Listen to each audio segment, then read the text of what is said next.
Powers. When I'm not playing my guitar, I'm up here messing with one of these computers I built. Or got my head buried in a book, or going to school at Akron U. So I've been pretty busy.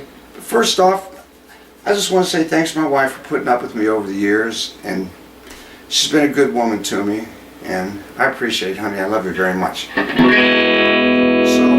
I want to do a little extra credit thing for my class down at U. Thought I'd give a little talk on Wi-Fi, or in particular 802.11. This is a technology that started back in 1990 for local networks. Basically, it just keeps track of your wireless routers going into computers, laptops, cell phones, and other handheld devices. First of all, I'd like to say something about 802.11a. Although it's not technically considered Wi-Fi, it still ran at 54 megabytes a second and had a range of 50 feet, and had the advantage, though, it ran at the 5.0 gigahertz radio frequency bandwidth, and it didn't suffer interference from cordless phones and microwave ovens. So, like I said, that's not for some reason considered Wi-Fi, and it's basically outdated, although there's still a few of them around. Okay, next is 802.11b, G, and N. B and G being classed together, and they run 11 and 54 megabytes a second, respectively. Now, I just wanted to create my own analogy here as far as these different speeds to guitar playing. Say, like one of my styles, I kind of play blues, rhythm and blues, and stuff like that. I'm just going to say, and this is just for having fun, I'm going to hear about it from my teacher down at the U, but I'm just having a good time with it. And I'm going to say, as far as the B, 802.11b, that would be roughly equal to me playing guitar and sending a file over the internet through my email over to my drummer buddy and having him mix it down and make a track on it. So let's just say something like this. Kind of like, what would it be?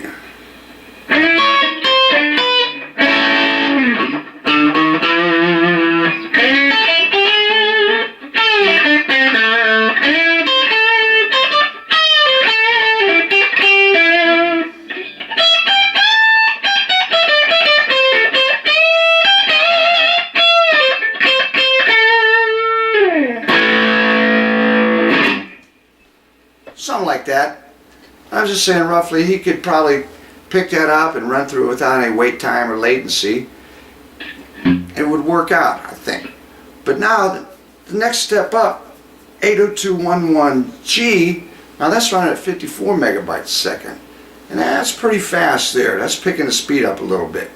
So that would, let's see, Ozzy Osbourne maybe? Something like this.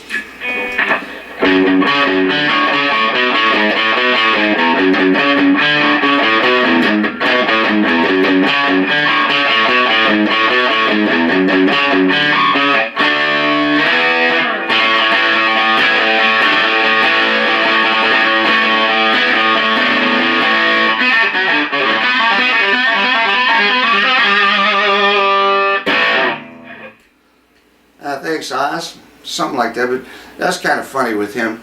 Go over and talk to him, it's like, oh, let's say Chris and blooming basically, and it's frightful. It's like, what the heck was he talking about? How can you sing them songs so good like that? And then it's hard to understand what he's even saying. It's like, know what you mean, Oz. Pretty good there. Okay, so the next one, that's not fast enough. No. 802.11n, up to 600 megabytes a second, with a range of 100 meters. And the only thing, it's got the advantage of running at both radio frequencies, 2.4 and 5.0 gigahertz. So it's not only compatible with the older technology, but it runs at the crowded radio bandwidth of 2.4 also. So it has some capability of moving around in there. But so that, let's see, that would be more like Eddie Van Halen. Not that I can really do it, we'll just give it a shot. Be something like...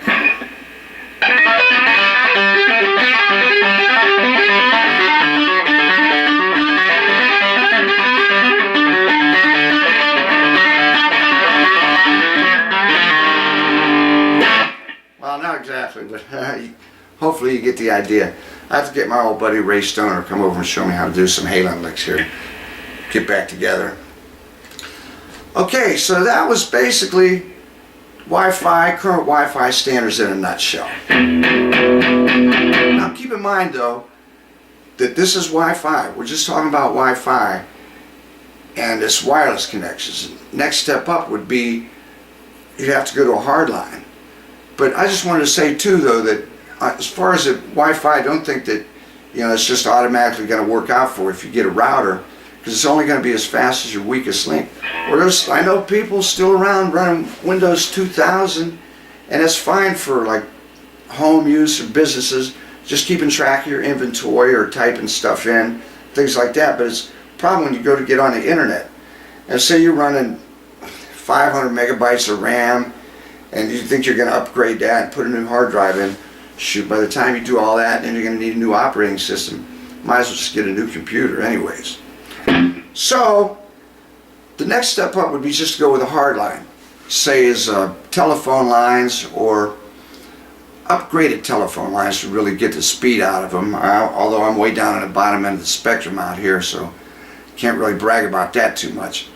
But one of the more current latest standards is category 5E, which is running up to 1 gigabyte a second, or category 6 is right in there, little over 1 gigabyte a second, and that's blazing. That's pretty fast. I mean, the only thing that's going to be faster than that, and the best on the extreme end, is fiber optics. Right now as it stands, you're not going to do any better than fiber optics, and that's actually like God playing Eddie Van Halen. No disrespect or anything, but that's fast, and that is either at or approaching the speed of light. So, and also it's got its advantage. It's not susceptible to interference from radio interference, magnetic interference, or wiretapping if you have anything to hide there. So if they've got it in your neighborhood and you can afford it, fiber optics is the way to go. 10 gigabytes a second. That's about, I don't think that there's anything faster than that right now. They've probably got something figured out though. Maybe they're running 2 lines or something like that. But I know people that have got it and are real happy with it just because it runs so clean and it's as fast as your system runs. But really, in my opinion, especially at 10 gigabytes per second, that's more for like a business or having a couple hard drives, RAID configuration, downloading massive amounts of information. 10 gigabytes per second, that's a whole lot of information right there. So really, that's just basically it. I covered Wi-Fi and went over the hardline connections, and fiber optics, 10 gigabytes a second. It's at the extreme end of it. So I just wanted to hope everybody for kind of putting up with me, and hope I didn't bore anybody to sleep or anything. I was just trying to make it a little interesting. And like I said, I'll probably be hearing it from Mr. Hubert down to you. He's a calculus teacher and going to crunch some numbers on me and say, now how are you going to play an E minor chord and do that in 1 second, or play a couple of my, I don't know the math behind it. I was just having fun. Just thought we'd mess around a little bit. So from Buddy Powers, thanks everybody for putting up with me, and you have a great day. I was just going to play my guitar a little bit here.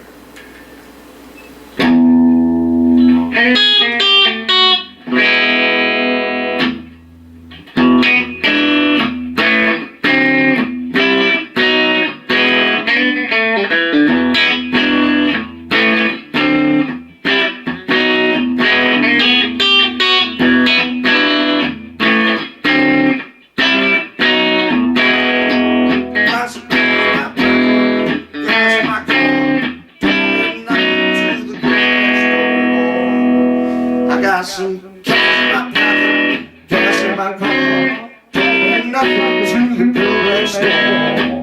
I'm in love with the girl next door. I'm in love with the girl next door. What's that, honey?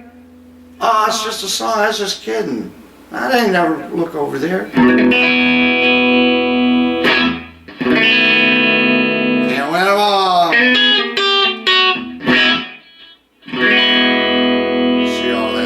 Nice talking to you.